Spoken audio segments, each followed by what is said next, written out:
Jay Crawford, Adam the Bull, Garrett Bush, Dustin Fox, Jason Lloyd, Tyvis Powell, plus, ba-da-da-da-da, you're loving him, Mikey McNuggets. And so many big names, it would take me hours to say all of their names. The ultimate Cleveland sports show starts now. Booyah! Hey! Welcome to the Ultimate Cleveland Sports Show. It's Friday. I don't have my adapter, so hold on. We wearing all black because it's a funeral for everybody else in the Eastern Conference. Is that what that's about? That's what that's about. Energy, we bringing that immediately. Immediately we bringing it, Jay. It feels that way. I've been sitting here for 5 minutes and never put a mic on. I couldn't Sometimes find it. you just, sometimes it just kind of comes slower than it does on other days. I couldn't find it.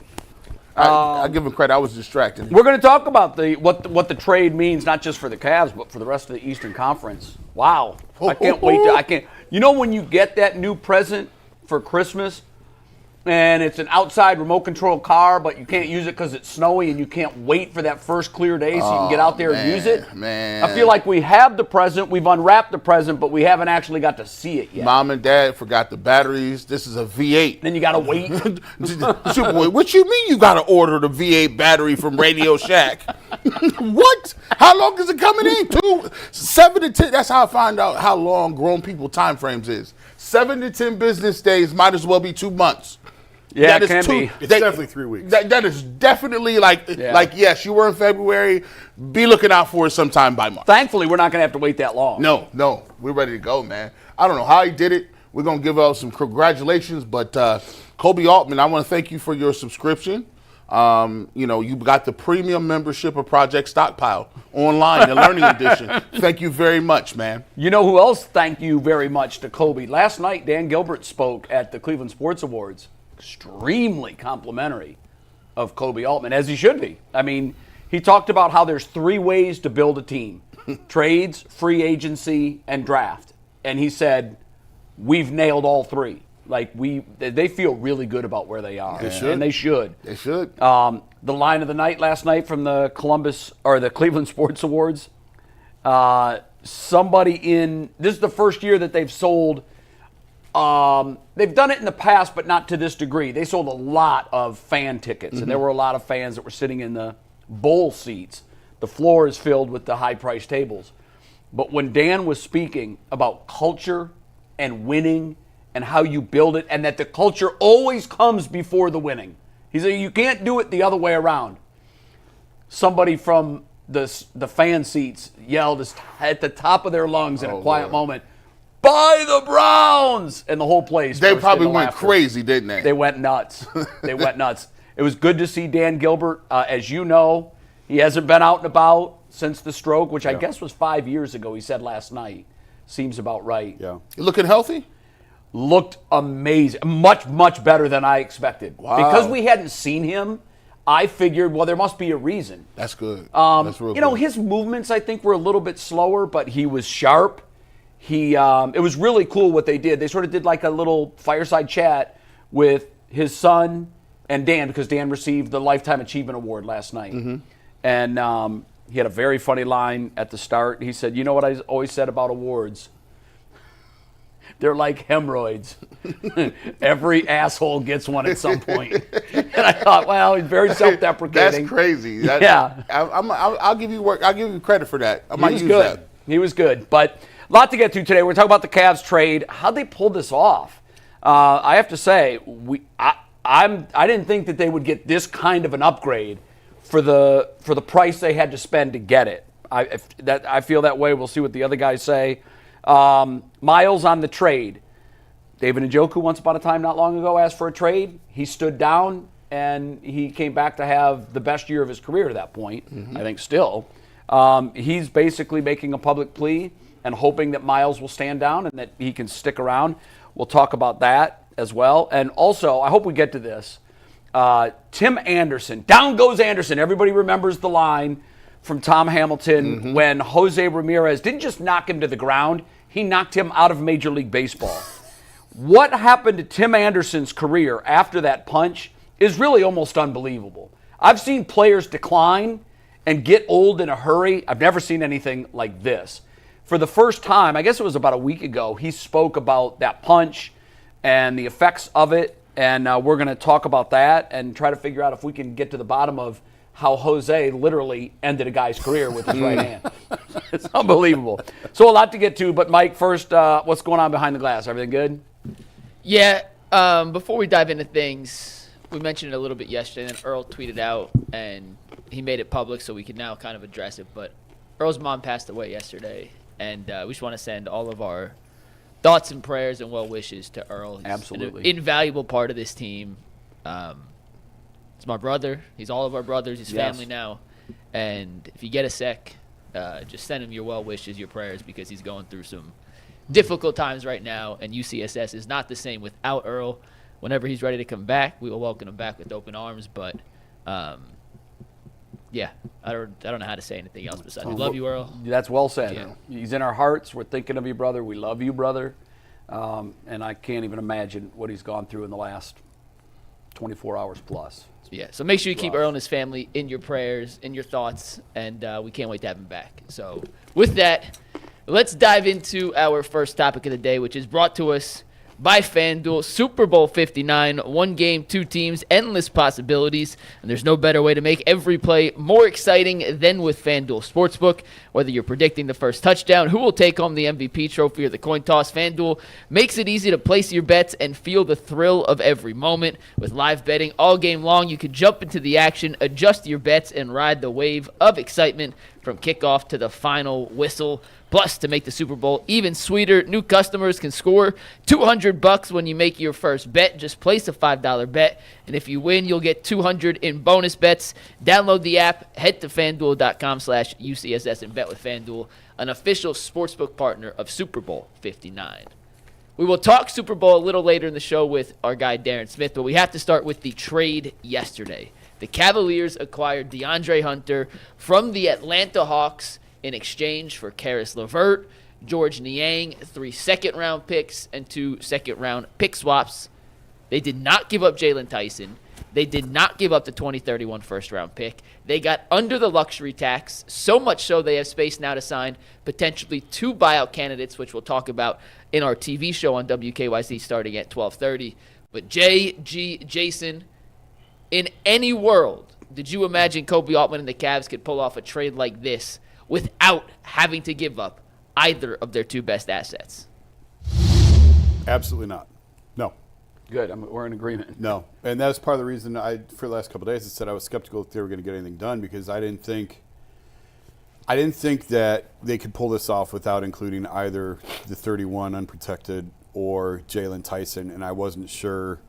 I don't know if the 2 sides would align on that. But to be able to pull this off, I mean, the swaps, the 3 2s, 27, 29, and 31, you know, they're probably not going to be very good. Maybe 31 has value, maybe. The pick swaps, maybe 28 has value. But, you know, for the most part, I thought they kind of stole DeAndre in this deal, and he fits an absolute – it was the most important need that they had on this team, was to find someone with length and athleticism, a 3-and-D type player. He's a much better version of Isaac Okoro, I guess is how I would put it. And I think he slides right in the starting lineup as the starting 3. In Atlanta, they had depth, I guess. You know, that's why they move on from him. They like Caris Levert. But, man, I was shocked that they were able to get this deal done, and not only getting the player, but to be able to get under the tax and to have Hunter signed for 2 more years beyond this year. We've talked before about how difficult it's going to be for them to sign players. They're probably now they're almost assuredly a second apron team next year. And so it really hinders how they can go about acquiring players. And the thing that I've been saying all along, the thing that's become evident with these new aprons is you have to be whole when you get there. You can't have glaring needs and then become a second apron team. You're the Phoenix Suns and you're trying to trade Kevin Durant. They're a mess. You have to be whole. And this is as whole of a team right now as you can have in the NBA. before they're even a tax-paying team. They knocked it out of the park. They did an incredible job, and kudos to Koby and his staff for pulling this off. First and foremost, before I get into it, I want to thank George Niang, and I want to thank all jokes aside, Caris Levert, for their contributions for what they gave to the Cavs. I know this is a bittersweet moment for those guys because anytime you're on a championship caliber team and you put up the type of numbers and put up the type of wins that they had early in the season, you're already indoctrinated into the culture. You're imagining going to the finals. You're thinking about the playoffs. You're thinking about all those things. And for them to come to you and say, hey, this was a move we had to make for the greater good of the team, I know it had to hurt a little bit. George Niang was a great dude in the locker room. By all intents and purposes, everyone raved about him. Donovan Mitchell talked about how he loved this group of people. Caris Levert is a hometown guy, Columbus guy. So I want to thank them for what they've done. And it's sad to see guys who built into that culture have to leave. But with that being said, this is one of the biggest home runs I've seen in a very long time. And if you're watching Andrew Berry, this is how you change your fortune in 1 year. Rewind to last year. We talked about possibility of Donovan Mitchell not want to sign. Darius Garland was looking like he was on the blocks. Jared Allen talking about, he missed the whole season in postseason. Previous to that, he was talking about the lights being too bright. Those two guys looked like they were on the outs. Evan Mobley was at existential crisis because he looked at the situation and was like, okay, Evan, either you're going to be a regular guy or you're going to be a superstar, and let's get to it. Fast forward a year, right? They get rid of JB, keep the core 4, have the best record in the league, come out the gates cooking, and we look around and we need one piece. And we need a wing. We've been talking about a wing forever.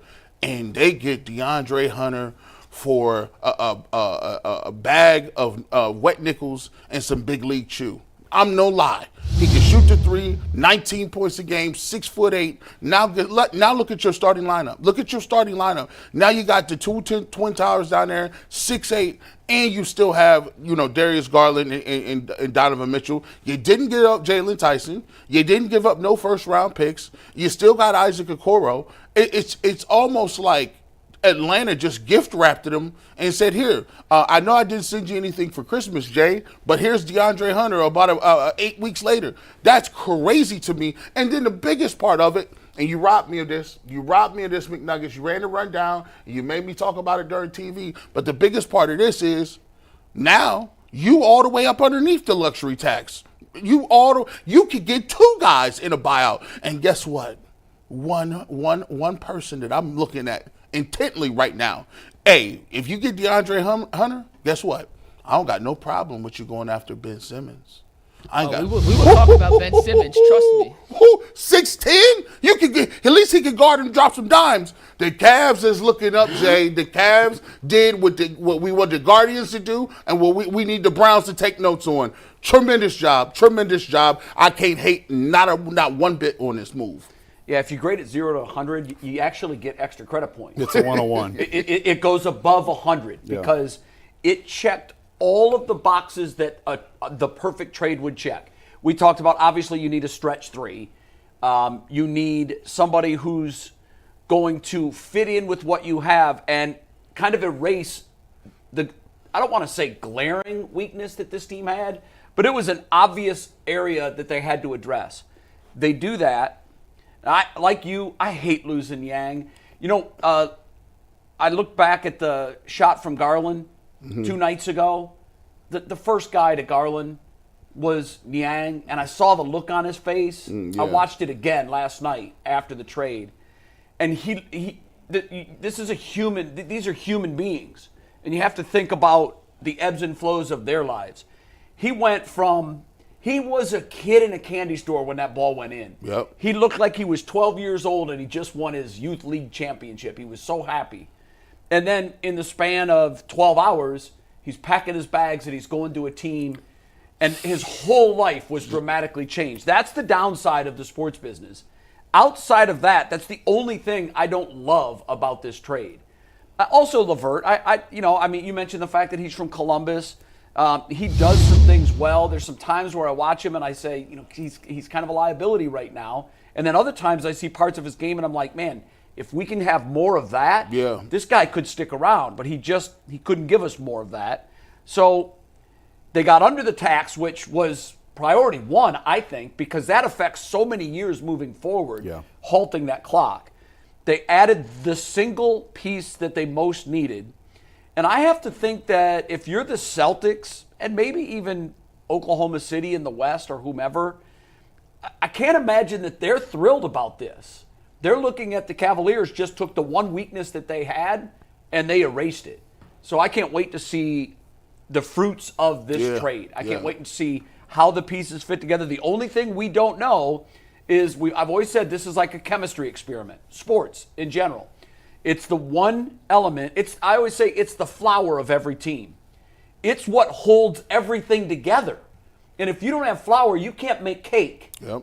And my hope here is that it doesn't disrupt the chemistry of that flour, and we can still hold this thing together. Hunter's a good dude. I've asked around. I've heard the same thing. Hunter's I read a little bit dude. about him yesterday. I didn't know a ton about him off the floor. I know his game, but I didn't know. But everybody said, this guy's going to fit in perfectly in that locker room. He played with Ty Jerome and won a championship with Ty Jerome at the University of Virginia, so he already has a built-in connection there. Apparently, best friends, that's awesome. Which is great. We're going to talk more about the chemistry aspect of it, losing Niang and Levert in the TV show. But I want to ask you guys this: knowing how Hunter can now fit in with the Cavs, should they now be considered the favorite in the East? Maybe the favorite in the NBA to win the championship, or does that crown still belong to Boston until further notice? Can I jump in and have you answer that question? I want your thoughts on this trade. You haven't really said much. I want a quick thumbnail on your thoughts, and then you answer that, and then we can too. But you tell us, does this now make them the prohibitive favorite in the East? I did a 30-minute live stream on this right after the trade yesterday, so my thoughts are out there. I saw that. Jason, for those that haven't seen it, though, I'm curious. Yeah, but let's start with you guys, and I'll wrap it up. Okay. But Jason, are they the favorites in the East now, favorites to win it all, or does that crown still belong to Boston, knowing how well and how much of a need a legit 3-and-D wing like DeAndre Hunter is? I mean, I still think Boston is probably the favorite, but that doesn't mean the Cavs can't beat them. Absolutely. I thought Cleveland could beat them before the move. I thought the Cavs could beat them in a 7-game series. Now, even more so. But, I mean, Boston is still the champs. They're an absolute animal with Porzingis. As you were talking, the one thing that I wrote about this morning was, Mike and I were sitting there watching the Boston game together, and you've got Max Strus trying to climb a tree and Kristaps Porzingis because the way the Cavs like to switch. You don't have to worry about that anymore. DeAndre Hunter fixes all of that. Yeah. So does it make them the favorites in the East? I have a hard time saying that just because the Celtics, the defending champs, they haven't lost anything. And they have Kristaps Porzingis now that they didn't have last year. So they're still the favorite. To be the champ, you got to beat the champ. What did it do to the betting odds? Did it move them at all? Oh, yeah. They went from 9-1 to 7-1 yesterday on FanDuel. Yeah. Really? Which doesn't sound like a big jump. Are they That's the second choice or the third choice? They're the third. OKC and Boston are both ahead. And what is Boston, who I imagine is the betting favorite? Plus 250. Ooh, man, yeah. I got to keep giving as of last check. Okay. I got to give them credit because here's, as a GM, the main job that I like to boil it down to is knowing when to hold them, when to fold them. He didn't go all the way and revamping the roster. He basically just got rid of JB, brought Atkinson in, and kind of changed people's game. Then the trade deadline comes up, and you saw these moves, going around the league. And then he sits here and says, okay, let me watch what these guys do against the Celtics. He watches Celtics games, and it's like, it's evident. You see it. I don't know how many times, I don't think I was on the show the next day, how many times the Celtics, they end up switching off on, and Porzingis ended up on Darius Garland or Merrill or some small guy, and he was just down there going to work. You look at Tatum, he loves to go at the smaller guards. So it's a situation where I think Koby Altman saw that, and he could have very easily said, you know what, we got the best record, we rolling. We got the best record. We're not making no moves. We're going to let the chemistry keep going. And even after Donovan Mitchell said, who was he? He was cutting somebody off in the press conference. They said, hey, Donovan, do you think you guys need? He was like, no. That's what you have to say. He said exactly what he should say. And I'm thinking like, okay, well, if Donovan said it, that's what it is. But Kobe makes this deal when it was the easiest thing in the world to just sit pat. And that's the difference between people really, really going for it and being uncomfortable, and people that's just like, okay, I'm cool with the nice start, and maybe we can still progress and get to the finals. I think this was a crazy move. And one thing, real quick before you go, what's important to understand with this thing with Boston is Boston is farther down the line than the Cavs are. The Cavs are just coming out of the gate. Yep. Boston has been together. Their guys are really expensive, and even if the Cavs don't get them this year, it's okay because you can wait them out a little bit. Are you saying that we're entering the window and Boston is closer to leaving it? Absolutely. Because that's my view, Yes. but I don't know it like you know it. Yes, that's absolutely it. I mean, Boston's for sale right now. Right. And we'll see who buys them, but we've talked about this before on the show. They are staring at a payroll and tax bill this summer north of $450 million. That's crazy. And the Grousbecks, I think part of the reason, it's a whole other conversation why all these NBA owners are getting out of the game. Right. I don't think the Grousbecks have the appetite for $450 million. Now, if their sale goes through, we'll see who the new owners are. But they've got really hard decisions to make. And the Cavs will be at that point sooner than you think. But there's still time. They've got 3 to 4 years before we have to have those $450 million type discussions here. But because of where Boston's at with the cap, because of how expensive their guys are and the numbers that are coming up this summer, the Cavs, if they get them this year, great, all the better. But if they don't, it's okay. You can sort of wait Boston out because Boston is much closer, I think, to the end of having to make really hard decisions than what the Cavs are. Oh, good. That's good for us. Mike, I'll quickly weigh in. I don't think they're the favorites in the East. I'm just a firm believer that until you beat the champ, they're the champ. Yep. It's like the Chiefs this year. Yep. The Chiefs are the defending Super Bowl champs, and everybody all year long had a shovel full of dirt waiting to throw it on them. Yep. And here we are. They're one game away from doing the unthinkable. So when you're the champ, there's a certain gravitas that comes with that and respect that you have to pay. They proved a couple of nights ago on our floor that, yeah, they can come in here and get a win. So even if we're not the one, we're not blinking. Yeah. We'll just come into Cleveland and we've got 4 to win 1. Because Yeah. we're not losing in Boston. They got that championship relaxation. They thing do. going. They do. They know how to hit the gas. They know how to feather the brake. As someone with ADD, Boston has ADD. Yeah. But Right. when it's deadline time Yeah. and it's time to produce, Hey, Like the they're Chiefs, there. they know where the switch is. Yeah. and you see that with them is Porzingis was eating, and then they got like 3 or 4 dudes that you stopped those 3, but then Derek White was hitting dagger shots. White just came. and you wow. was just like, oh my gosh, you Yeah. couldn't even be mad. You just had to roll your eyes. You know like, what it is, G? It's like whack-a-mole. Yeah. You feel Yeah. like, okay, they've made some switches and they've contained this person. So you feel like you've got them knocked down into the frame, and then here comes another one. And boom, boom. And the Cavs feel like that to me, too. So I think we are on a collision course with an Eastern Conference Finals of Boston v. Cleveland. I still believe that the Cavs will hold on to this number 1 seed, and they will have the luxury of having 4 home games. it's important. It is hugely important. It's important. I don't think they can win a series against Boston without home court. I'm not convinced they can win it with home court, but I'm pretty convinced they can't win it without home court. So I think Boston's still the favorite, but I think the gap is narrowing. It absolutely is. So with the seedings and the standings for the playoffs, am I correct in saying that would the Celtics have to play potentially the Knicks? The 4. No. As of right now, Cleveland's 1, Boston 2, New York 3, Indiana 4. So, G, you are correct. In the Yeah, they second get round, Indiana. if it stayed as is, and Milwaukee's just a game and a half behind Indiana, but as of today, round 2, if it went chalk, would be Cleveland, Indiana, Boston, New York. That's Now, what, that's what, here's that's my what we dream want. scenario, That's because what I we looked want. at that. Mm-hmm. But here's my dream scenario. I want the Bucks to pass the Pacers for the 4. No, you don't. I want the Bucks and the Celtics in the other semi. Just because I think the Bucks can take more out of the Celtics going into the East Finals. Well, the Bucks are than 5 Indiana right now. can. The Bucks are 5. So if they pass Indiana, it's Cavs Bucks in round 2. They have to pass the Knicks. No, it's the 1 4 2 3. Yeah, you want Milwaukee to jump past the Knicks. Oh, into the 3. Yeah. Yes. Ooh, I don't know if they can catch. There's more games than I like there. Yeah, Between between the Bucks Milwaukee and New York, No, it's yeah, 6 games. yeah. right now. I think I don't like that. I don't want any part of Milwaukee. They're close to round. Indiana. They were closer to Indiana. They're a game and a half behind Indy. Yeah, so but a while back. Okay, from the so Knicks. if we need for the Bucks to get not just kind of hot, white hot, and move into the 3, right? It depends. I mean, New York presents a different set of challenges, but I mean, you're probably going to get Milwaukee in the second round anyway, Yeah. because I would pick Milwaukee to beat Indy, that 4-5. You know, for some reason, and maybe I'm being naive, Milwaukee doesn't scare me.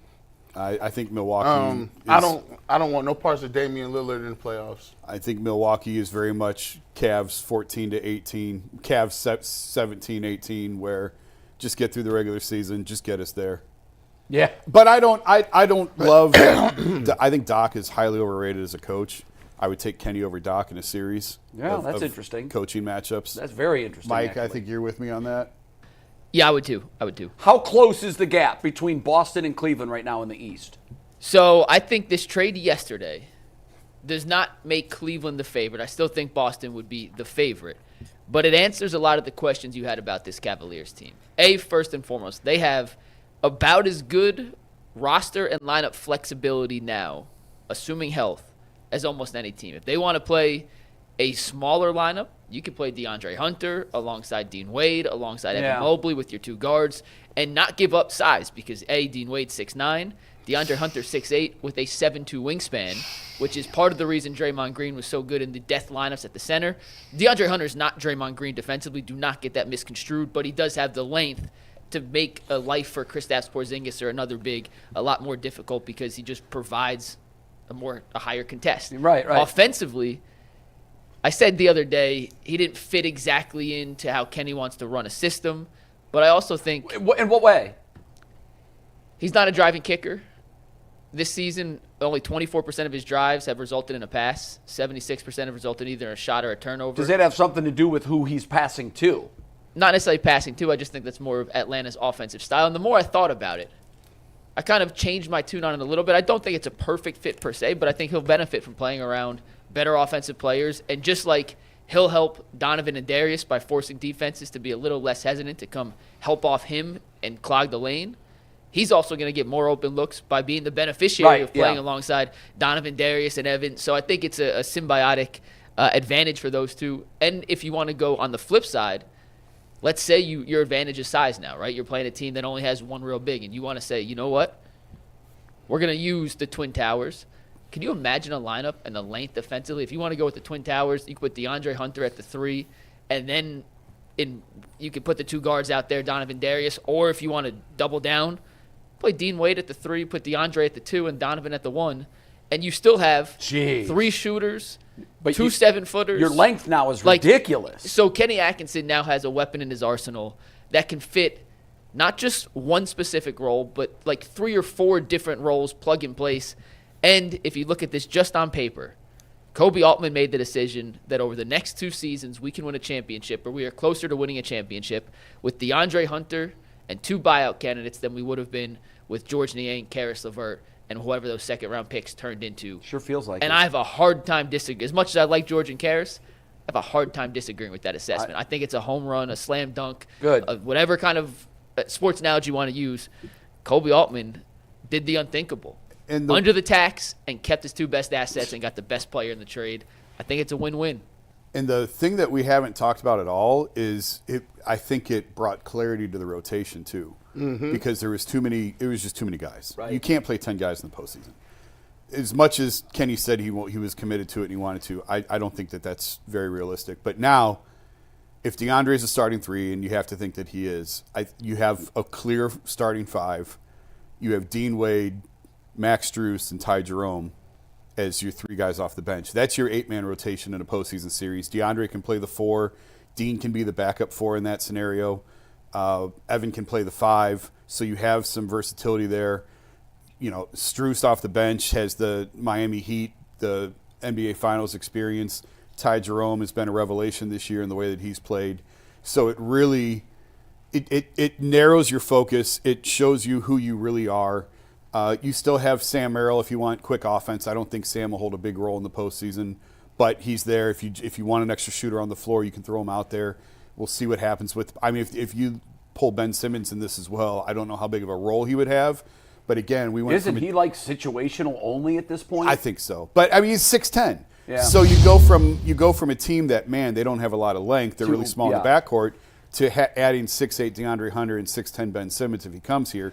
It completely flips your identity. Mike, I know we're going to talk about Ben Simmons in the WKYC show, but I think we should at least give a thumbnail. I'm all in. Okay, here. I mean, it's okay that we hit the nail in both shows. It seems like the Cavs are best positioned to get him, if for no other reason. Like, this is a team that's ready, and I feel like it'd be a good mix now. I didn't really love it last week when we talked about it, but with this trade and where they sit now and the fact that they're under the tax and everything looks good there, are we the front runners to get him in your mind? According to Windy, he's meeting with the Cavs, the Rockets, and the Clippers this weekend. So those are the 3 teams that he's already lined up, and he will meet. If he wants the best basketball situation for him, I truly believe Cleveland is the best basketball situation for Ben Simmons. Jay, do you agree with that? G? Yeah. It depends what he wants. Does he want to be in LA? Yeah, that's another thing. I don't know. Yeah, if he wants to win, I think it's here. There is for sure mutual interest between Ben and the Cavs. Yeah, the Cavs have had their eye on him. They've been connected to him for years, and I think in a low pressure role where they don't ask a lot of him, they can minimize his weaknesses and maximize his strengths. I think you make him a 4 or 5, a non-shooting big in this. He's not a guard anymore. At least not on this team. He's a guy who sets screens, rolls to the rim. He's a good passer, really good passer at that spot on a pick and roll. He can defend. And historically, realistically, buyout guys don't play a very large role. Right. They just don't. There's a reason, like, they don't have any trade value. Yeah, there's a reason they're available. Yeah, there's a reason they don't have any trade value. Kevin Love helped Miami a couple years ago as a buyout guy. Everyone was all excited when Darren Williams came here back in the day as a buyout guy. He didn't really hold much of a role. But, if it's a very specific need that you need to fill for short bursts, short minutes, whatever, he's a great versatile option to throw in there. I don't know where his interests lie. If he wants to come to a place where he's going to have no pressure, where he's wanted, because he's wanted here, I've talked about this before. He doesn't have the best reputation around the league. I worry about that. And I'll go back to, I think I talked about this on the show before, when the Cavs traded for JR and they shipped Dion out and they brought JR in. I was talking to somebody with the Cavs who said, it's okay to have one shithead on the roster, but you can't have 2. That's interesting. And don't give them someone to commiserate with. Yeah. So, and I think that right now where their culture is, where their locker room is, they don't have any shitheads in that locker room now. At all. It's a really good locker room. And you'd like to think that sometimes when a player comes in with a bit of a chip or a bad reputation, if there's no culture in the locker room, I don't trust bringing a bad seed in. Yeah. But when you're surrounded by all good seeds, it's more likely that he's going to have to convert to them and become a good seed. Yeah, that was because you're not going to disrupt what they've got going with all of this momentum and inertia. And I don't think that was sort of the thing with JR. He had a bad reputation when he came here. He did, and the feeling was LeBron basically told them, "I got him. Like bring him in. I got him." And if you have someone with a dominant personality over top of him like that, you could keep him in line. Is that Donovan on this roster? I think it's Donovan on this roster. He's not quite the alpha that LeBron was. Right. But I think that, Donovan has set that type of culture. Yeah. And I don't know that I think Ben and JR are 2 totally different personalities. So I don't know that you need someone with a thumb over Ben the way that they sort of did with JR. But I think it's an apt comparison. I think it would be a brilliant move. And there's a lot of people that say, "Oh my goodness, Ben Simmons." You hear a lot about what he used to do. You hear about, him with the Brooklyn Nets and the 76ers, and all that's been documented. Here's what I'll say. The reason why, so if you get any talking points about this, because people just hear what they hear and see what they see from the past, think about it in this way. Ben Simmons already has a boatload of money. He already has that. Ben Simmons has been to a lot of places where there's major cities. He's been in major markets, Philadelphia. He was in Brooklyn. He's had all of those things already for himself. At some point in time, like J.R. Smith, even knuckleheads want to win. Even guys that don't necessarily may have had some problems in the locker room or issues, they want to win. And so when you look at it and he had an opportunity, if he wants to keep partying and go to LA, that's cool. But at some point in time, how much does he, value his career? If he wants to change his career and trajectory of his career and stay in the NBA a little bit longer, you got an opportunity right here with the Cleveland Cavaliers. We're not asking you to shoot the ball. We're not asking you to be a focal part of the offense. We're asking you to give us a few minutes off the bench when you're playing against the twos, the backups. Can you get a rebound and can you push the pace? Can you find and fill the lane and kick to an open shooter? Hey, if they're gonna sag off and you roll to the basket, can you make a layup? We're asking him to be 6'10" and athletic in small spurts, almost as a very specific niche role in terms of what the Cavs are looking for. Quickly, because I know we want to go in series. It's all about matchups individually and collectively. Yep. There are a couple of examples that come to mind for me. One was baseball, when the Red Sox found themselves down 3-0 to the New York Yankees.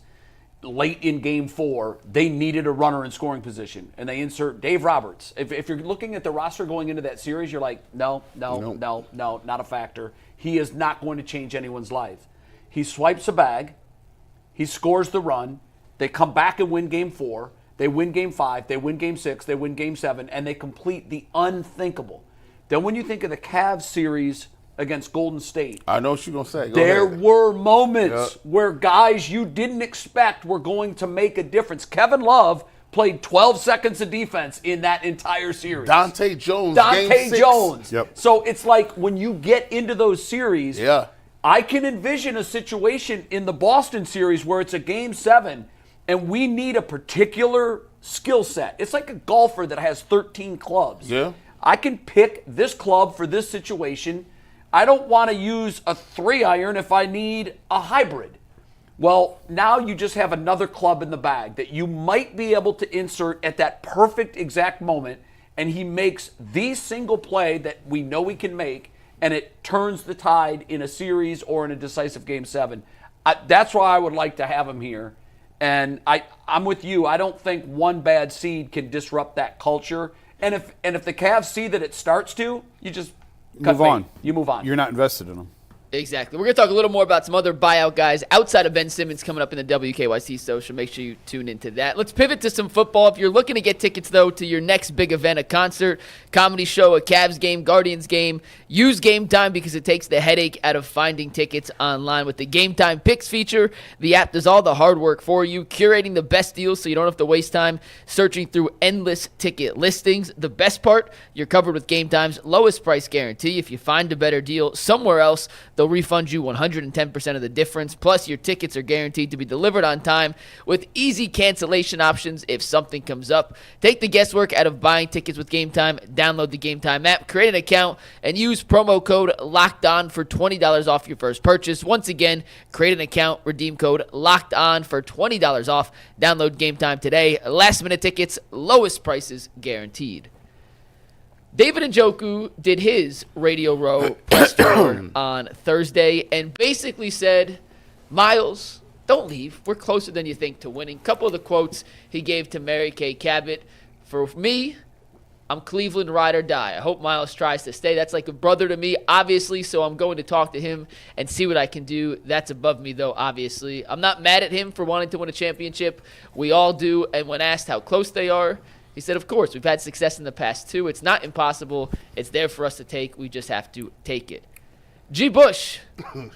You gonna come to me first? Is there any way you think David Njoku or the fellow Browns teammates can talk Myles into wanting to stay? Or at this point, is this just an inevitable outcome where Myles has made up his mind, there is no changing it, and he wants out for good? I'm gonna answer this question with a question. We've all worked with people before, right? In offices, maybe in life and in media, wherever you're at, right? In your walk of life, we've all worked with somebody who comes to you and say, hey, man, I just wanted to let you know this is I feel we're really cool. You're the first person I'm kind of telling.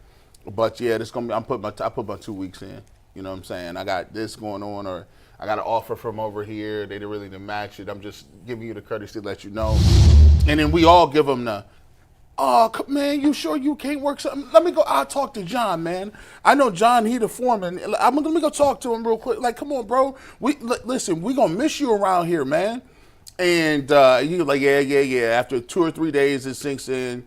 Y'all get together. Y'all get that little cake. That's that going away party on Friday. You shut down your cubicle and eat some conies and some chips, and then you pat them on the back and you get them little gift cards for Olive Garden or the Outback Steakhouse, and you send him on his way. Ain't nobody convinced nobody in the world ever not to leave a corporation or a company, and it's ever worked. It just hasn't happened. Like, organizations can come to you and say, all right, listen, I'll give you some more money, and you might say, or, hey, I'll give you a higher role and you might stay, or I'll overpay you or overcompensate you and you'll stay. But no coworker has ever came with a package of why you should not leave. And you were like, you know what? You said some really great things. I think about, screw what my wife is talking about. I'm going to hang out here, man. Thanks a lot, man. I appreciate you. Yeah, that doesn't happen. No, he's been gone. This is This is a 2 to 3 year thought process. 2 to 3 years, this thing has been in the works, in the moving. My marriage counselor said to me after I got a divorce, he said, you know what, Garrett, by the time a woman asks for a divorce, she's already contemplated it in her mind. She's already gone through with it. Women don't just throw out divorce. Like, it's a process. They have to let me see what my life is without him. Oh, I'll take that road. Like, it don't happen that way. So Myles Garrett has already thought about that. No, he can't persuade him to come back. And he did the thing that I think his agents and Clutch Sports said, when you put it in writing, when you put it out on the internet, when you do the press run, then you make sure you can't. It's scorched earth policy. Now you shut the door behind you because of what you said, right? So, no. That was done. I've thought a lot about this since Monday because we were responding to it. It literally broke at 11 o'clock. Mm-hmm. Top of the Clutch must have said at 11 o'clock we're hitting send. And we were literally in our show open, and Mikey got in all of our ears and said, breaking news, Myles wants out. This was an orchestrated behind the scenes with Clutch driving this thing from jump. Yeah. Thought it was interesting that I would think that there would have been a lot of discussions between Myles and folks at Clutch and maybe even LeBron about how this was going to handle. And are we bringing LeBron into this? The rollout wasn't smooth. It had a lot of rough edges. And I just thought it was way too aggressive for a guy doesn't have a hammer in his hand. Right. And I've talked to a lot of people both here in Cleveland and around the league over the last 4 days, and I've really changed my thinking on this greatly. I don't think he's going anywhere. And I don't think it has anything to do with David Njoku pleading. I think Myles and Clutch wildly overplayed their hand. What are his options, Jason? The Browns seem dug in. From everything that I'm hearing, the Browns are like, we're not even really interested in taking calls from teams. They're not picking up the phone right now. We don't care what the offer is. We're not moving him. So when you're in an impasse, you always look for, obviously, all impasses need to have a resolution at some point. Myles wants two things. Myles is big on personal. He's big on I. And I've always kind of been surprised at how publicly he proclaims that. It's rare for me. I've never seen a quarterback at the beginning of the season come out and say, yep, I'm going for the MVP this year. Those are personal awards. I've always taken the view that personal awards follow team success. That's why I wasn't shocked that he didn't win DPOY last night. I don't think you can give that award to a guy who played on a 3-win team. I just don't. Is he the best defensive player? I think he is. I didn't for a second think he was going to win because it defies logic that the best player led a team to 3 wins, particularly on defense. So with all that being said, I think if I'm the Browns, I just sit tight and my approach is I'll see you in July. You've got 5 months to get over this and to cool down. You will, because he's going for, he's saying he wants to win. And I believe that. But he also, if you tell Myles Garrett right now, you're on a trajectory to be firmly in the conversation, to be the greatest edge pass rusher ever, that means a lot to him. that might mean more to him than a Super Bowl, because we talked about his penchant for personal achievement. Is he going to achieve all-time greatest edge rusher status if he sits out a year, or if he sits out 2 years? If he gets the Super Bowl, he will.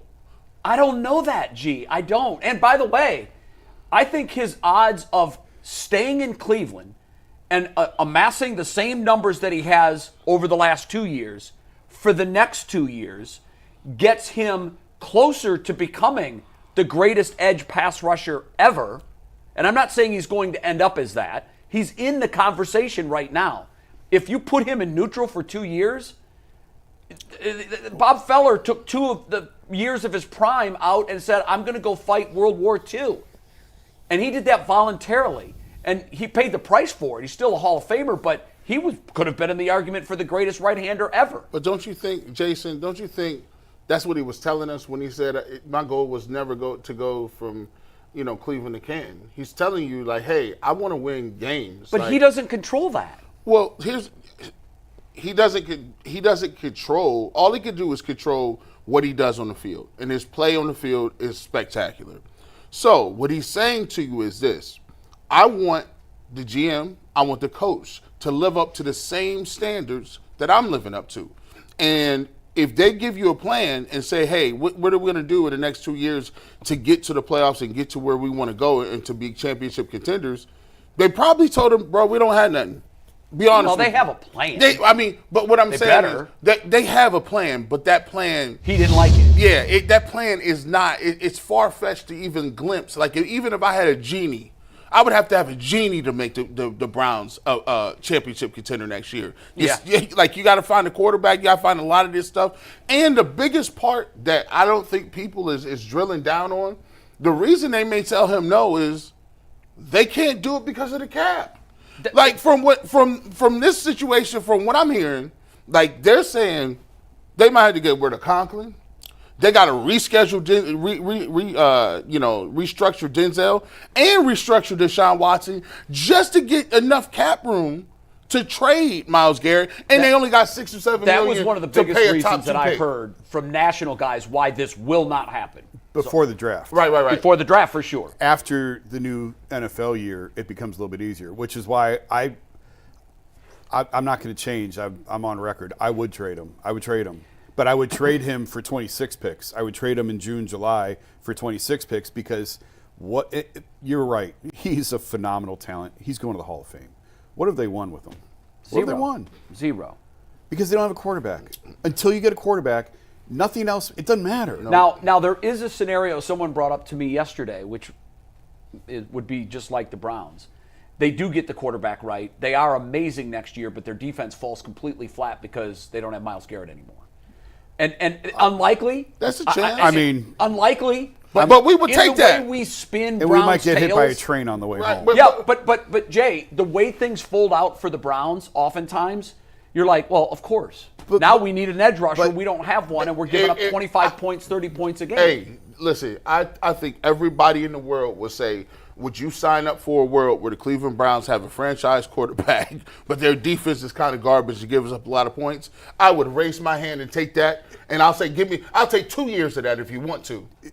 Still not going to get a championship. Well, they're closer if you have the quarterback. With a garbage defense, you're not going to win a championship. You can be middle of the road and win. You can't be garbage. You can find an edge rusher easier than you can find a franchise quarterback. That's I agree. Just 3. Patrick Mahomes or Myles Garrett, which one's getting traded first?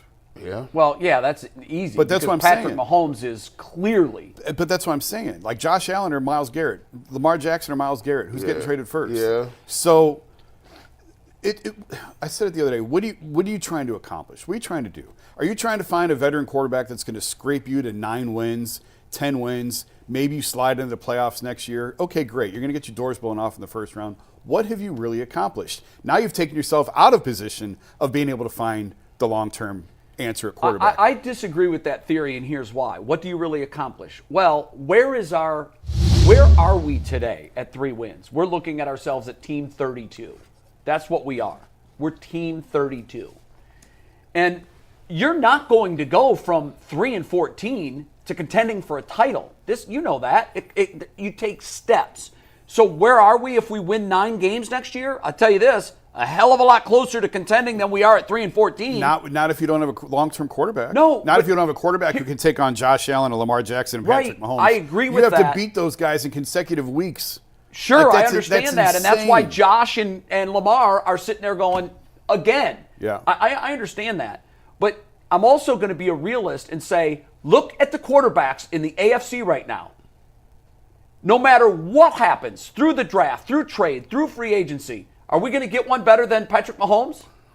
Are we going to get one better than Lamar Jackson? Not in free agency, Are we no. going to get one better than Josh Allen? No. So what I'm saying is, and this is, it sounds like it's a defeatist mentality. It's a realist mentality. The reality of this situation is we can go out and get a difference maker quarterback and easily still lose to any one of those three guys. Absolutely. And that doesn't take into account now Bo Nix and Justin Herbert C.J. and Stroud. Joe Burrow and C.J. Stroud. Like, where are we? What are we doing? Which is why I want to wait until 2026, where allegedly, hopefully, more than 2025, one of those types of guys will be available. But I think that's a wing and a prayer philosophy. I think that's a wing and a prayer mentality. I think it's better than trying to. Because you also have to go 2-15 again. Yeah. Well, not if you have the draft capital to trade up. So now, you may not have it to trade you know up to what? one. I heard you say that. I think it was yesterday, and I'm arguing with you on the treadmill. I'm going, wait a minute, Jay. What if the team that goes 2-15, and we're 5-11 or 12, says we're not moving off this because Arch is coming out, and I don't care what you offer. Right. Sure, of course. That's possible too. And again, all of this is risk, no doubt. I understand all of this that. You're is calculating the risk, calculated right? risk. But if there's 4 or 5 that are available next year that you look at right now and say, we think all of these guys are franchise-type quarterbacks. No, you may not get Arch or whoever's number one. Well, but you'd be Denver and get the 6th pick and 6 you would quarterback be and in still position. Be good. Yeah, you have to trust your scouting process, and you got to get it right. That's where I lose. I'm with you. I'm taking I don't trust them. But eventually, I'm taking 2 this year. I was talking to Chris Rose and Nathan Zegura last night. And by the way, Nathan loves Shedeur Sanders. Does that give you guys any pause? Nope. I'll take both. Listen, I'm taking because I was watching as Chris answer. and Nathan were having the conversation. Chris was like, "No, you do not want him." Same thing he said on our show last week. Yeah. His legs aren't. This is not Deion Sanders' lower half. Yeah. Okay. His legs are substandard for what you want to do at quarterback in the NFL. Substandard legs is crazy. but I was watching Nathan and Chris go back and forth, and Nathan is plugged in. He's Browns media. Yep. He knows what's being said inside that building. Yep. And when he was really pushing that Shedeur's our guy, and he wasn't speaking for the organization, he was just saying, I love this guy. I've gone back and I've watched 5 or 6 of his games. I think he's a great decision maker. He's tough as nails. He played behind the worst line last year. I think that this is the guy that we should take. That tells me that he might be hearing that from other voices too. And you know what? I've said it before. If they believe he's the guy, then you have to trust the people you have in that position, and you have to take them. Yeah, that's just the way it is. It is. And a busted clock is right twice. The Browns have to get it right once in 30 years. Like, come on, 30 years. Well, could they be a busted clock? Don't give me Baker. Don't telling you, Baker. The guy got two top 5 votes in the MVP race. How many did Deshaun get? Oh, Lord. Well, one of them was by a media member in Tampa. Which was funny. I saw you pointed that out. I'm like, what in the world? But one of them was from USA Today. One of them was from USA Today. Did he finish in the lead for touchdown passes? I know he probably led in interceptions too, or was up near the top. Near the top of both. But they may have gotten it right once in the last 30 years, and then they got it wrong after that. Yeah. I know you will always disagree with that assessment, but I'll tell you what. Someone texted me yesterday from Tampa and said, the Bucs have saliva coming out of their mouth thinking about Myles Garrett. That's crazy. And so imagine this scenario. Come on, man. We have to watch Myles and Baker get a Lombardi trophy anytime in the future. Isn't that Cleveland like? That'd be like Kyrie and LeBron getting together. 1,000%. Which almost happened. It almost did. I was rooting against that just because my existence couldn't continue if that happened and they won one somewhere else. But think about that. Myles goes to Tampa. and because Tampa's not far away. No. And Baker and Myles somehow win a championship, head blown, That'd be forever. unbelievable. Forever. It would be, I can't even think about it. Yeah. Let's move on. All right, well, we have Shaun in the queue, so we're going to pass over Tim Anderson, bring Shaun in after we do two things. I got 2 super chats I want to read, and then G has something special to tell the audience out there. But James Mace Jr. says Andrew Berry needs to shadow Koby Altman for a month. And King Savage, the Elite One, says, what about some other buyout guys like Marvin Bagley, Larry Nance Jr., Chris Boucher? We're going to talk about all of that in the WKYC show, and it'll be posted later. But I'll tell you, Chris Boucher, if he's available, very nice fit. He's on the top of my list. G, also, something special is happening tomorrow morning on the UCSS channel. What is it? Oh yeah, man. Listen, man. I was telling somebody. My brother was like, "Hey, man, what is this? What is this announcement you got to make?" Listen, man. As you know, I used to do the barbershop radio show on 92.3 The Fan for about it was a long time, 6-7 years. I'm still with the Fan, but I was with the Fan in like since 2011. So as you may know, the show came to an end on the radio. And I appreciate everybody that reached out. But come tomorrow, it is a brand new awakening. The barbershop will join UCSS live every Saturday morning, 9 a.m. to 11 a.m. live on UCSS. It will be live on the barbershop. You can find it on Facebook. It'll be live there. It'll be live on Twitter. So no excuses. If you say, G. Bush, I love the barbershop, where can I see it at? All you got to do is basically go anywhere. You could go to Twitter, you go to Facebook, you could go to Instagram, you could go to my channel, you could go UCSS channel, 9 a.m. to 11 a.m. every single Saturday live.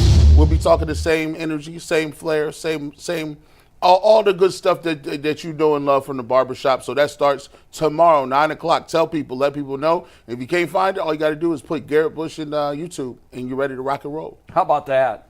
The That's got a full barbershop circle, isn't it? is back. Yeah, it's back in the building, man. We ready Glad to go. to have it, G. And we are also glad to have former Super Bowl winning quarterback Shaun King joining the show. How's it been, Shaun? Been a while, and I know you're not too high on this rookie quarterback class. Come We're gonna on, dive into man. some of that stuff today. I am not, but I got my general manager look, president of basketball operations. So I've got to pat myself on the back. My arms are long enough to do it. I said the Cavs had no shot to win an NBA title if Garland was your second scorer. Below the radar trade because of the magnitude of some of the other moves, but DeAndre Hunter is a proven basket getter. That evens the playing field in a lot of ways, in my opinion. I agree. You love it. On a 1 to 10, what do you give it? Easy 8.5. Ooh, wow. We were higher on it Especially than that. considering the opposition. You got to have multiple guys can score when you're looking at Boston and the Knicks and the teams you're going to play, if Philly, if they're healthy, as you get into the playoffs. So I like adding Hunter. He's their second best scorer now. They needed that. Wow. All So, right. man, all right. So let me ask you this question: why is it? Like I've seen Arch Manning play 3-4 times. He got his little work in. Why is Arch Manning worth being garbage this year to see if you win a sweepstake next year? Like I don't know because here's the thing. I keep hearing this class ain't it. Next year is better. We'll wait till next year. I don't like waiting on nothing. Like my mom used to tell me, hey man, if you do good in grades from 9 weeks from now, I'll give you a PlayStation. Bro, I don't know what I'm going to be in 9 weeks. I can't wait that long, man. How I'm going to wait weeks and weeks and weeks and months for this quarterback? Is he that lit? I don't think anybody that has a expert opinion on Arch Manning has any idea. He has not played enough college football to have a fair evaluation on him. So I think we're going to find out. He has a box office name. He has a championship Hall of Fame pedigree. As to what he is as a quarterback, we don't know. I think this year will tell. I think the kid at BYU is really good. I will say this, and we'll just jump right into the Browns. I'm going into what you said. If Andrew Berry doesn't mess this up, Myles Garrett demanding a trade is the best news he could have gotten. And here's why. Historically, these caliber players, whether it be Khalil Mack, Jalen Ramsey, Laramie Tunsil, and Myles Garrett as a player is probably better than all of those guys, have demanded at minimum 2 first-round picks. So stay with me here because it's going to get confusing, but it's really simple. If you can move Myles Garrett for another one this year and another one next year, then trade out of the number 2 spot for somebody that's going to overdraft one of these quarterbacks, you could really, in one offseason with a couple smart free agent moves, re-energize and reshape the future of the Cleveland Browns. And I say that because here's my evaluation on this year's draft class. At his best, Cam Ward has some things that you like. Same with Shedeur Sanders, same with Jackson Dart, hell, same with Kyle McCord from Syracuse. But all of them have major deficiencies and warts.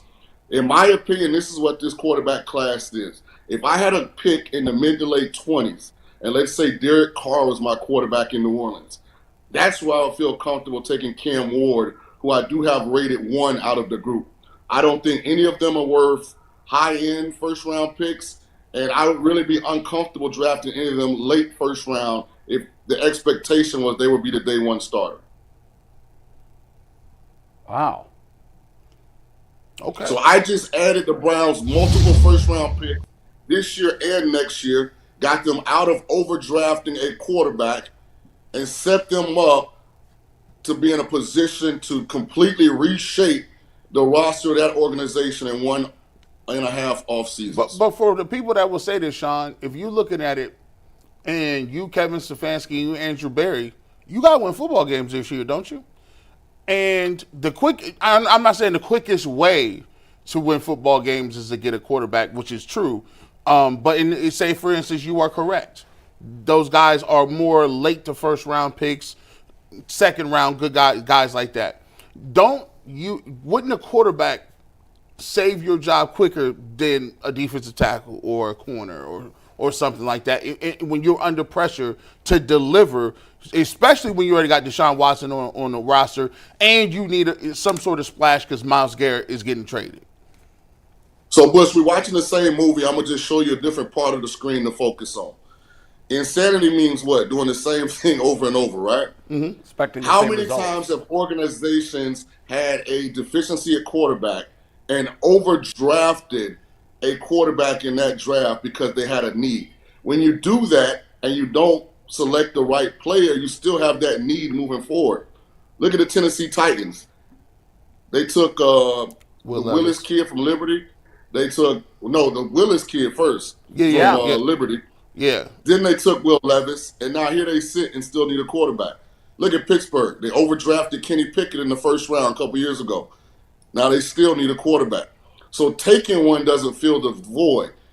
And so if the Browns want to take the next step to becoming an elite organization, then Andrew Berry, Kevin Stefanski, and ownership need to sit down and say, your job security is not based on wins and losses. It's about getting us headed in the right direction long term. Shaun, I ask you about a quarterback. I don't think we've mentioned his name one time on the show. Had a pretty good Senior Bowl week. What do you think of Dylan Gabriel? I think he's a really good college quarterback. But not going to translate it to the NFL? I don't, because I think his skill set only fits one specific type of offense. And that's going to be like that Art Browse Baylor system, where he can throw a lot of screens, where a lot of it, is kind of zone read, up-tempo, fast-paced stuff, and not a whole lot of NFL teams run that. So I just don't think he's a guy that fits in a lot of the current NFL systems. Is it a big deal to be left-handed? Really, it's up to the coordinator. You would find that some coordinators are very uncomfortable having to flop over their play calls for a left-handed quarterback. I've worked with some guys. It reverses everything, doesn't it? It does. And the really good guys, it doesn't matter. They never pass up an elite talent because he's left-handed. But for, I would say, probably 65, 70% of the sitting coordinators in the National Football League, they would openly tell you, if not completely against it, they'd be uncomfortable with it. Interesting. You mentioned the kid from BYU. Yes, he's really good. Okay. Next year's draft class, He was a JUCO kid, wasn't he? I think so. So I haven't done the full deep dive on all of them. I'm just going based on like my surface evaluations. I've been trying to give the Cal McCords and the Justin Mill and the Milrose and the Howard from Ohio. I've been trying to get those guys just due by trying to make sure I watch at least 6-7 full games of all of them. If there isn't one at the top, and you don't seem to think there is, that's a difference maker, then do you focus on the second tier guys that would still be there when you come around in the second round? And if that's what you're doing, who is jumping out at you there? So let me first of all say this before I answer your question, Jay. The Browns, in my opinion, their first 22 guys off the bench, the starting 11 on offense, the starting 11 on defense, aren't talented enough overall to bypass an elite player. So that would be my approach. We're not good enough to bypass elite players, so I'm not going to leave Abdul Carter on the board to overdraft the quarterback. When it comes to our second round selection, let's just say that Amarian Hampton from North Carolina falls to us. I'm not going to bypass what I think is an elite talent to take a developmental quarterback. Right. So let me just say that. I do think Jackson Dart fits the narrative, but I think he'll be overdrafted. I don't think he'll be there in the second round. I think if you have a chance of developing, Cal McCord does a lot of good things. Wow. The kid from Syracuse that was at Ohio State. Yeah. But do you like him more than you like Will Howard? Yes. I think McCord's ceiling is Howard. Yeah, I think Howard is kind of what he is. Like, here's what you got to understand about Ohio State. And this is why I can't believe the Raiders hired Chip Kelly. They had the best college football team money has ever bought. Yep, fact. There's 50 OCs you could have put on that team, 25 quarterbacks you could have put on that team, and they'd have won the national title. I agree. They were stacked everywhere. They had two of the best running backs, two of the best wide receivers. Yeah, that was crazy. It was insane. A line that's going to produce first-round draft talent in the NFL. So Watch how smart Chip Kelly is, Jay. He failed in Philadelphia with the Eagles. Went to San Francisco, got fired after 1 year with the Niners. Went to UCLA and couldn't get that thing rocking and rolling. Waited till his homeboy Ryan Day spent $14 million on the best talent. Said, I'm going to step down as the head coach of UCLA to go over here where the deck is loaded in my favor. And it's not like Ohio State's offense was creative. It just was super talented. And he parlayed that into becoming the highest paid coordinator in NFL history. Chip Kelly hadn't been creative since Oregon. Man, you gotta He's playing chess, brother. Hey, Shaun, Because he never would have made that from UCLA. Absolutely not. He's never going from UCLA to Raiders OC. That is a great point. That is a great point. Shaun, so this is the most. I think this guy's the most polarizing guy in the draft. I think he's spectacular, but a lot of people got their opinion on it. We've talked about Abdul Carter. I think he's a slam dunk. I love his tape. Let's talk about Travis Hunter. I think a lot of people shy away from Travis Hunter because we have this thing where it's like, well, what is he? We as humans, we want to know what you are. How we like categories. And Travis Hunter kind of don't fit into none of those categories. A nice little, neat box. What are your thoughts on Travis Hunter? Offense, defense. Do you think he's a generational player? And with the Browns, would you draft him and think potentially about drafting him if you didn't like the quarterback? Here's Travis Hunter. To answer your question, he is 100% the best player in this draft. He's a generational talent. I would let him play both ways until he proves that he can't. Here is my hesitancy with Travis Hunter for a bad team. No matter how good he is as a receiver, if I got Will Levis throwing him the ball, he can't really impact wins. No matter how good he is as a cornerback, if we can't stop the run, we can't rush the quarterback, does he impact us winning and losing? It's kind of like he's the best player, but he plays a position that, at least offensively, is dependent on the quarterback and play caller, and defensively is kind of, we need some other things around him for him to truly be great. So it's going to be an interesting question, but he is the best player. What about Did that make sense how I said it? No, it does, yeah. He just might not be a fit for the Browns because they're not one great player away. Right. Like Makes if you perfect trade Myles Garrett, which they should do, but select Travis Hunter, and now you can't get to the quarterback, at least in the short term next year. Because I do think trading Garrett is the right thing. I think what so, too. effect is Travis going to happen?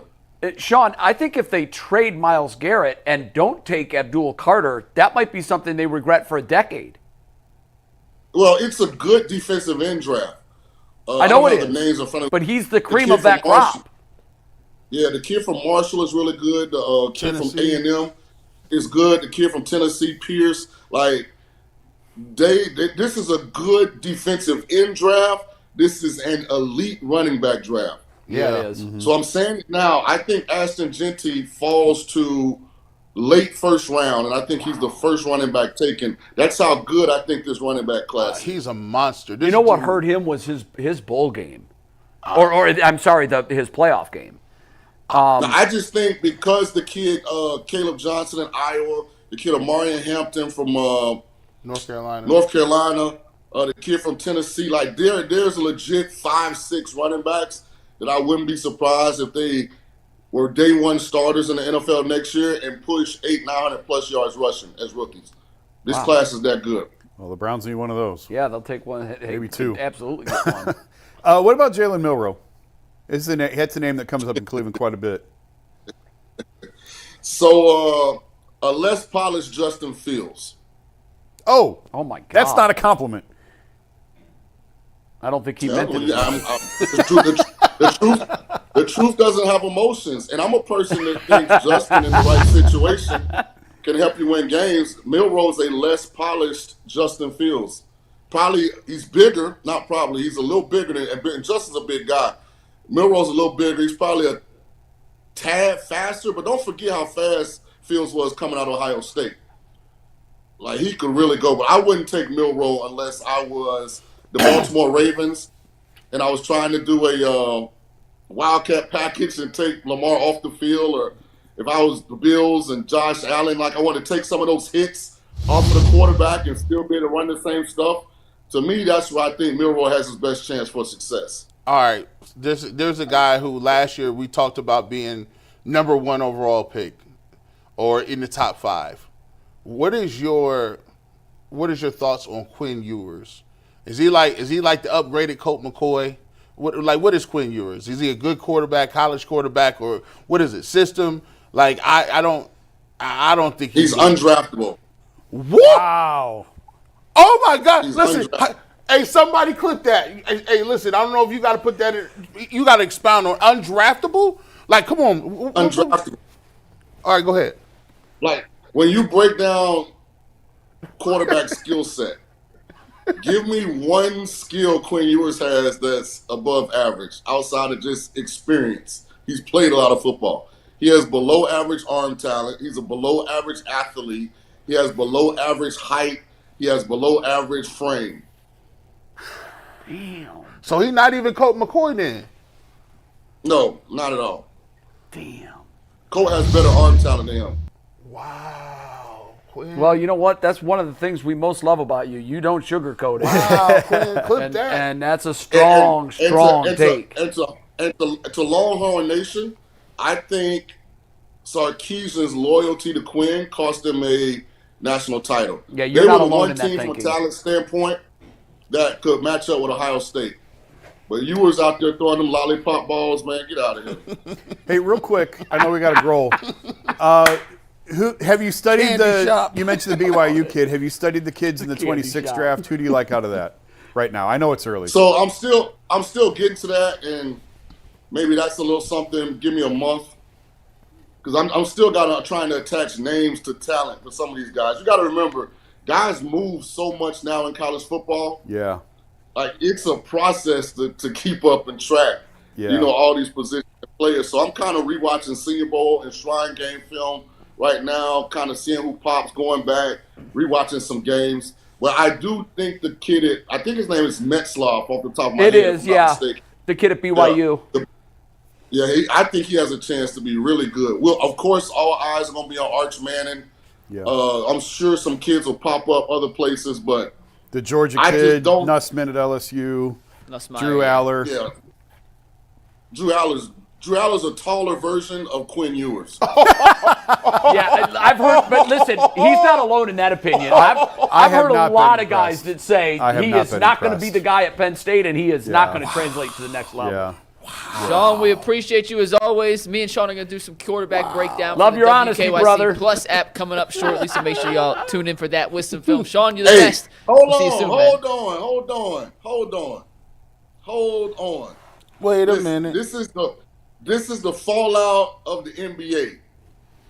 It's the week of the Super Bowl, and we ain't asked one Super Bowl question. Man, he's The right. NBA Who's your pick? Sean, we got a guest on Radio Row coming in right when we let you go. Who's your We're pick? literally going to Radio Row. Just tell us who's going to win. I don't know. I'm taking Pacheco over 21 rush yards and an anytime touchdown. Bye, y'all. Sean's the best. Later, Sean. Give us FanDuel. We are going to go from Shaun King to Darren Smith after a gonna quick scold word us from and then Super not even Bowl make a pick. 59. That is FanDuel's presenting sponsor. One game, two teams, endless possibility. There's no better way to make every play more exciting than with FanDuel. Whether you're predicting the first touchdown, who will take home the MVP trophy, or the coin toss, FanDuel makes it easy to place your bets and feel the thrill of every moment. With live betting all game long, you can jump into the action, adjust your bets, and ride the wave of excitement from kickoff to the final whistle.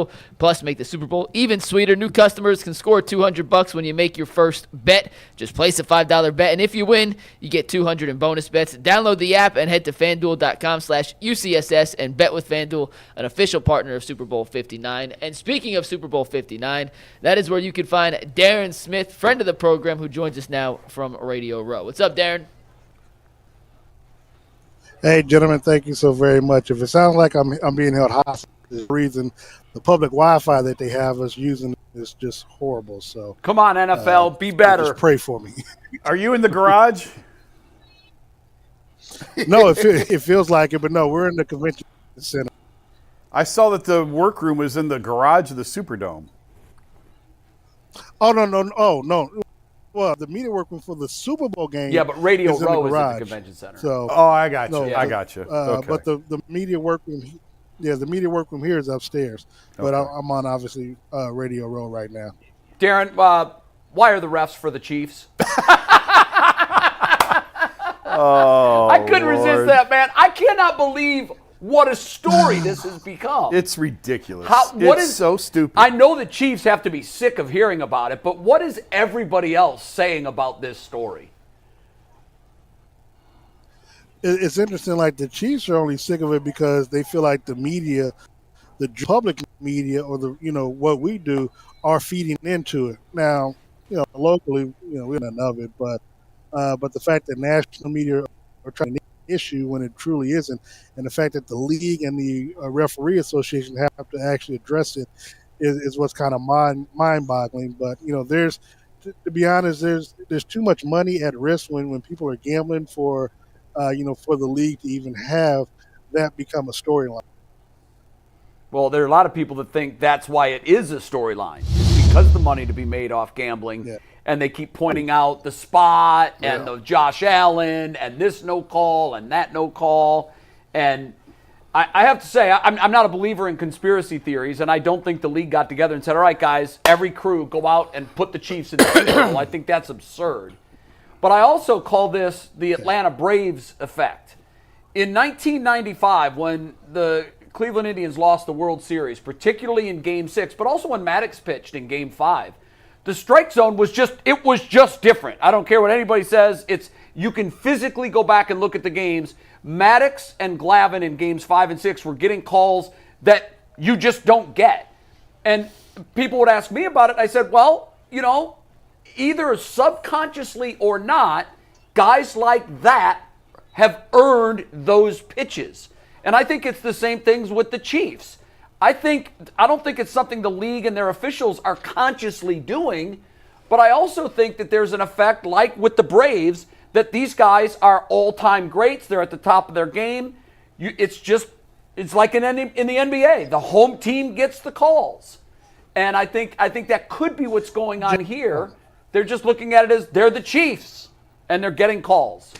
Yeah, Jay, I actually talked to one of your colleagues, Dan Graziano, this morning here on Radio Row, and one of the things that we both said is that the Chiefs have actually had essentially more time, more weeks of practice than other teams just because of the longevity of their seasons over the last 6 years. So they have more practice time. I also go to the fact that perhaps they're just better coached than other teams to where, you talk about the one-score games that I think 17 in a row that they've won. They've been in every situation, whether they've come back from behind or they've been able to hold a team, block a field goal like they did the Denver Broncos earlier in the season. They've been in so many situations where they don't let other teams, because they haven't been in those situations, make the mistakes on their own, and because of that, that's where a lot of the fans or outside media feel like things keep breaking direction. When I just say, well, they're just a better coached team than most of the teams that they've gone up against. Yeah, I think there's something to that too. But when it comes to a spot on a third down or a fourth down, that doesn't have anything to do with coaching. You've got one line judge running in from the side. That's more objective, but that's on the officials on that one. Yeah, that's just a different story. Okay, we are kind of struggling with your signal. It's really choppy, but I think we have to get to the game. Tell us how it plays out, and do the Chiefs go into the unprecedented air of winning 3 Lombardis in a row? I'm going to go backwards. Yes, they win 35-31. So we'll start with that so you can have it on the record. I still think it's high scoring. I think the Chiefs actually have a bigger lead, and Philly just closes it up at the end to make it look a little bit more respectable. But I think the first quarter, it would be like a boxing match. Teams will go at each other. Come the second quarter, you'll see all the adjustments that the Chiefs defensive coordinator Steve Spagnuolo on defense makes as it relates to Saquon Barkley. And offensively, the Chiefs have been waiting, to be at this point where they are the head in the entire season going into Sunday's game. And so I think you'll see an offensive explosion. If you look back to the AFC Championship game, they should have blown out Buffalo. They were up 7-3, and they were within the red zone to put the ball into the end zone, and Patrick Mahomes had to fumble, and then the other team, of course, Buffalo went back and got a touchdown, and now you got yourself a dogfight. I don't see Kansas City making the type of mistakes that they did against Buffalo in this game right here. All right, great. Sadly, we have to cut it short, Darren, because the signal's just not great. We love having you on. We love hearing from you. Enjoy the rest of your week. Enjoy the game, and I'm sure we will catch up with you very soon. Thanks, Darren. Yeah, and I've already mentioned it to Earl, but I talked to him personally via text. But my heart goes out to him and his family, and you all as well. Thank you, Darren. Thanks, buddy. Appreciate it. Much appreciated, and I know Earl appreciates it too. That's just a good dude right there. Darren Smith is just a salt of the earth guy. You know what? Great at his job. Great human being. Pisses me off, man. Darren's just. Come on, man. This is just Radio Row, man. Not the fact that he's doing Radio Row. It's the fact that he gets to experience these type games, man. Yeah, and I know. We I'm happy for him. I'm happy, but for us, it's like, can you imagine what it'd be like doing a UCSS show from Super Bowl, like for the Super Bowl? Like we still, it hits you sometimes because you know what you got to do. All right, this is looking bad. We know what happens when we miss, and we knew we was going to probably be up into this spot if you 3-14. But every once in a while, you wake up and it just hits you like, hold on. Yeah, it would be nice. We're rebuilding. We're like again. Like we're like it's just like dang. We're rebuilding. And what's crazy is like again. 7 or 8 years after the biggest rebuild in team history. And there are some that will argue that we're actually in a worse spot today than we were in 2017. Now, Jason, I will tell him, Jason, he spun something on the other day. I said, man, you need to go into politics, man. Jason said this is a mini rebuild. It's 1 year. He said it's a 1 year transition. He said, I look, vehemently disagree. He said, with that. I said, I love that transition. It's a 1 year transition. It's a 1 year transition, Man, not a for rebuild. someone who's dead inside. Well, such a great observationist. I am stunned that you can say this is a 1 year rebuild. Well, because what I'm saying is I don't think that they need to do, like, they blew the entire franchise apart a couple years ago when they went 0-16 and when they did 1-31. I don't think they have to do that. But I think that they have to be realistic about where they're at. And where they're at is they got a lot of holes on this team. But in the NFL, you can always turn it in 1 year. You don't have to go through this ridiculousness that they went through a couple years ago. But I think, and I'm not saying that they would be Super Bowl contenders in 16. I'm just saying I would look at 15 as a chance to clear cap sheets, eat some pain.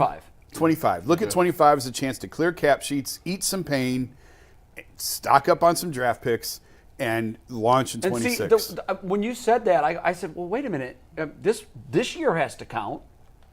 This was misery. Oh, this was awful. But this was the car accident. So like if 25 is healing from the car crash. If you can get the car back on the road and competing for the playoffs in 2026, I think in the NFL, absolutely. I think you can. I mean, but prove again, me wrong. I'm not saying Super Bowl, but but there's a difference in making the playoffs as a 7 seed with a random quarterback with a Flacco. Oh, I get that. And there's a difference in making it with Jaden Daniels. Sure. And that's why I'm saying take 25 to reset. Try and find your Jaden Daniels in 26. You got a bigger target. Like, whether or not you agree with everything Shaun said or not, he played the position. And everybody seems to agree. This isn't me breaking down these quarterbacks. Everyone seems to agree. 26, you got a better shot at finding a guy than 25. So why are you trying to thread a needle in 25 when there may not even be yarn on there when you can take a better shot in 26? That's all. At least give me a toy. I like, how you leave your dog at home. I know, but I love what he said when he said, I need a toy. if you overreach for a quarterback, you're the Tennessee Titans. Then you are going to get fired. Well, yeah, you are. You better not miss. And to me, Abdul Carter is the guy that's sitting there. I'm with you. That's saying if you need a talent, especially if they trade Myles Garrett, or if they're going to after the draft. It seems like a slam dunk. It does. Draft Abdul Carter, trade Myles again. In June, after the new year, when the cap less punitive cap-wise. Okay, Mike. We got one super chat left before we head over to KYC in 20 seconds. But Mike Coleman says, "Will Aunt Bev be making an appearance tomorrow?" G. Online, she might. She might. There's your answer. She might. She might. Coming up on the WKYC show in 3 minutes, we're talking buyout candidates, quarterbacks for the Browns, and the impact of losing Niang.